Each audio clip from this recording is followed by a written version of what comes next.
প্যাট্রোনাইজেশনের বাংলাটা হচ্ছে কি বলে না না গোষ্ঠী একটা গোষ্ঠীর স্বার্থে অর্থনীতি।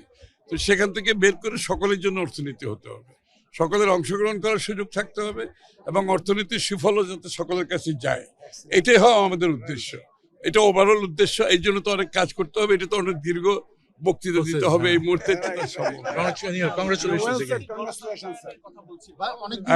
অর্থনীতি তো ভঙ্গুর, আমি তো বহুদিন ধরে বলতেছি। বলো। হ্যাঁ,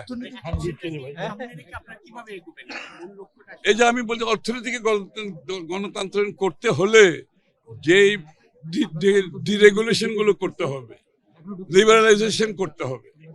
আপনি বাংলাদেশ কিন্তু ওভার রেগুলেটেড একটা কান্ট্রি, কারণ এখান থেকে সুযোগ অনেকে নিচ্ছে। ওভার রেগুলেটেড যখন হয় এখানে দুর্নীতি বাড়ার সুযোগ নেই। আমরা যখন লিবারেল করে দেবো, সকলের জন্য উন্মুক্ত করে দেব, তখন সকলে অংশগ্রহণ করার একটা সুযোগ পাবে। এখানে কোনো ব্যক্তি, একটি গোষ্ঠী যাতে অর্থনীতিকে পরিচালিত করতে না পারে।